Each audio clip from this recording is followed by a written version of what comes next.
नमस्कार. मी अनुराधा कुलकर्णी.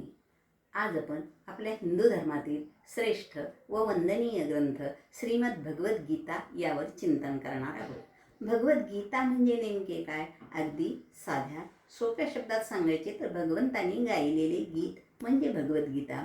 पण हे गीत भगवंताला नक्की का गावे लागले? कुरुक्षेत्राच्या मैदानावर जिथे रक्ताच्या नात्यांनी एकमेकाविरुद्ध तलवारी उपसल्या होत्या, जिथे युद्धाचे पडघम वाजत होते, अशा तणावपूर्ण वातावरणातच हे परमज्ञान का प्रगट झाले? भगवद्गीतेचा जन्म अशा एका वळणावर झाला जिथे एका बाजूला धर्माचे रक्षण आणि दुसरीकडे स्वतःची माणसे. अर्जुनासारखा महापराक्रमी योद्धा जेव्हा मोह आणि चिंतेने ग्रासला गेला, तेव्हा त्याला मार्ग दाखवण्यासाठी साक्षात भगवान श्रीकृष्ण उभे राहिले. रणांगण हे केवळ युद्धाचे मैदान नव्हते, तर मानवी मनातील संघर्षाचे प्रतीक होते. ज्यावेळी अर्जुनाचे हात थरथर कापू लागले आणि त्याचे गांडीव धनुष्य गळून पडले, त्याच क्षणी जगाला गीतेच्या रूपाने जगण्याचे सार मिळाले. हे केवळ अर्जुनासाठी जगण्याचे मार्गदर्शन नव्हते, तर ते आजच्या युगातील आपल्या प्रत्येकासाठी जीवन जगण्याचे शास्त्र आहे. चला तर मग या महान ग्रंथाची पार्श्वभूमी, त्यातील गूढ अर्थ आपण अधिक सखोलपणे समजून घेऊया. आपल्याला माहीतच आहे की हा इतिहास कौरव आणि पांडव या दोन चुलत भावामधील संघर्षाचा आहे. धृतराष्ट्र आणि पांडू हे दोन भाऊ. धृतराष्ट्र ज्येष्ठ असूनही त्या काळातील राज्यशास्त्राच्या नियमानुसार राजा निर्व्यंग असला पाहिजे, म्हणून धृतराष्ट्र जन्मांध असल्याने राज्याधिकार साहजिकच पांडूकडे सोपवण्यात आला.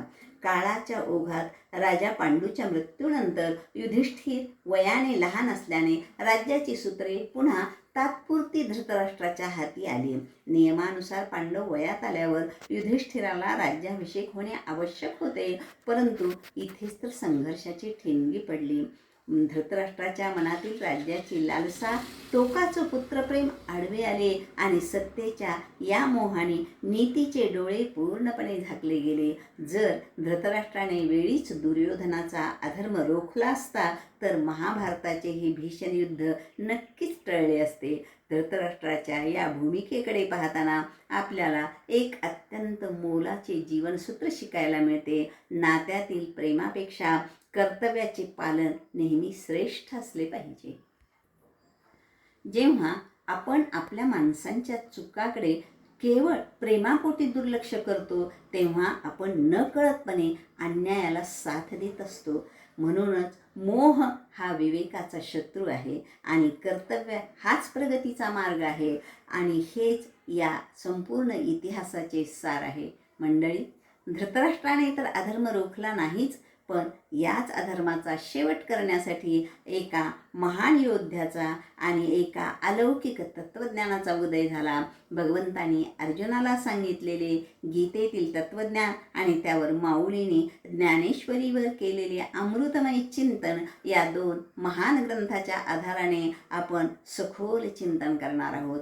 हा प्रवास केवळ वाचनाचा नाही, तर आपल्या दैनंदिन जीवनातील संघर्षावर उत्तरे शोधण्याचा हा अमृतमय प्रवास आहे. हा ज्ञानाचा प्रवास चुकू नये असे जर वाटत असेल तर आत्ताच चॅनलला सबस्क्राईब करा आणि बेल आयकॉन दाबायला विसरू नका. भेटूया पुढच्या भागात. धन्यवाद.